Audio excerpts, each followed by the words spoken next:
Ici, je fais la clé. Il n'y en a pas de mot de passe. Donc là, j'arrive où sont mes produits. Fait que soit que je clique sur un produit pour aller changer quelque chose. Je pourrais dire 4,99. Je fais la disquette. Donc lui, il est déjà changé. Je pourrais aller ici, c'est pour j'ai plusieurs changements de prix. Je pourrais aller au code suivant. OK. Puis aller ici changer le prix. Je les fais un par un, je fais de la disquette à chaque fois.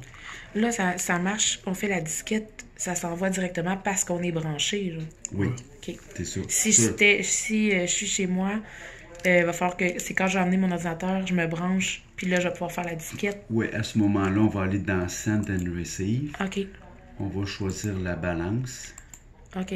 PLU, c'est mes codes, mes produits. Là, je ferais Send to Scale. Ouais, c'est Après, si j'ai changé les ingrédients, je ferais extra message 1.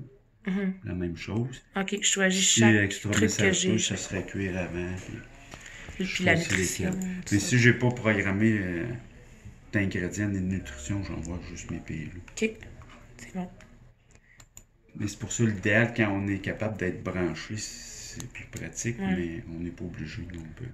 Il y a des clients, ils programment dans le bureau, ils prennent la balance ou s'en vont. Ouais. Puis, bon, fait que si j'ai un nouveau code, ben, quand je veux modifier, soit que je clique dessus en bleu, il va rentrer dedans, ou si j'en ai beaucoup, je pourrais mettre un numéro de PLU, il va aller le chercher, ou on pourrait mettre une description. Il va chercher ce qu'il y a là-dedans. OK. Ici, éditer, c'est que je pourrais modifier un code, mais en cliquant sur le code, on modifie. Ici, ce serait pour un nouveau, un new. Ce qu'il faut faire attention, comme là, il m'a offert le code 10 millions. Fait que là, je mettrais le numéro que j'ai choisi. Barcode, c'est toujours le même numéro. Ici, weight, c'est au kilo. Fixed price, c'est un prix fixe, un prix total. Puis ça sera au 100 grammes. Supposons qu'on le met prix fixe. Ici, c'est le prix. Soit le prix au kilo ou le prix total, dépendamment. Nombre de pièces. La table, ben, si j'ai un prix fixe, j'en ai pas. Les dates, on met pack date pour la date du jour. Mais si j'ai un nombre de jours meilleur avant, là, je clique ici, puis je ferai pack plus sell by date. Puis je pourrais dire no print, il n'y a aucune date qui va imprimer. Okay. On va y en mettre une. On l'enlèvera après. Ingrédients extra message. Normalement, je mets le même numéro que mon PLU. En mettant le numéro, il va imprimer le message. Je peux avoir mes ingrédients programmés, mais si je le laisse à 0, il ne les imprimera pas.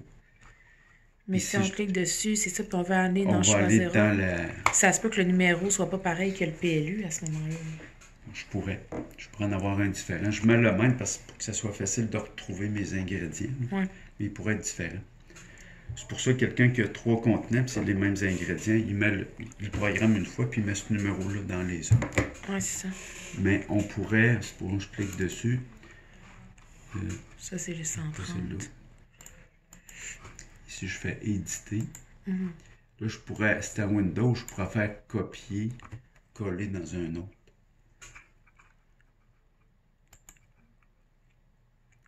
Là, je le créerai pas. Là, comme si je mets 130 ici, c'est le PLU 131, il va aller chercher l'ingrédient du 130. Ouais. 0 parce qu'il va le chercher. Extra message 2, ça serait, si je clique ici, on s'était fait un message tantôt, cuire au four à 350. Fait que c'est des messages que je fais qui vont imprimer après les ingrédients dans le milieu. On va le mettre juste pour le faire imprimer.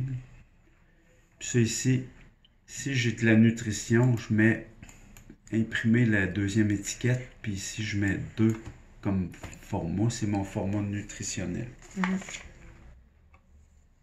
je vais l'enlever, mais c'était pour vous montrer. C'est toujours le numéro 2. J'ai mis le même numéro 2 pour me retenir.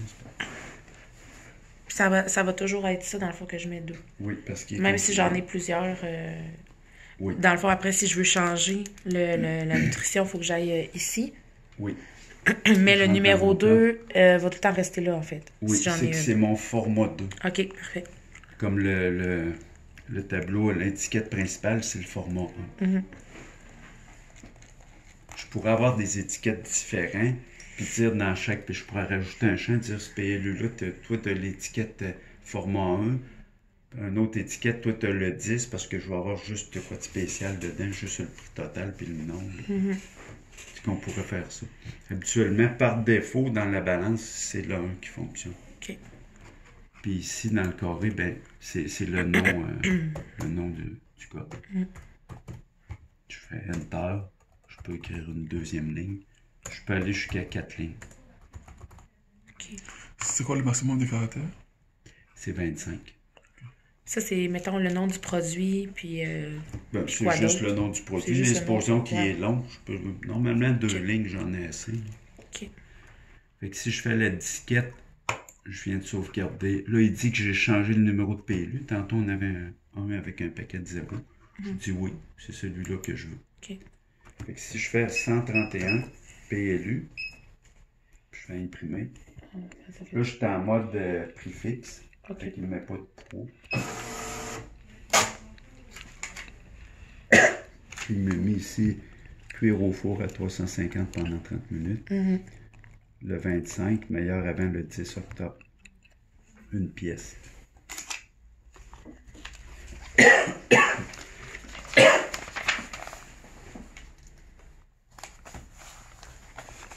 Si j'aurais mis 6 ici, il m'aurait mis 6 pièces. OK.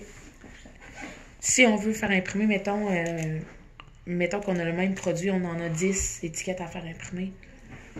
Je vais changer une option parce que je vais aller chercher mes feuilles. Parce qu'il y a une option, si je ne le fais pas, ils vont tout sortir en même temps. Ah, OK. Faut que ce soit coupé en chaque. Ouais, correct.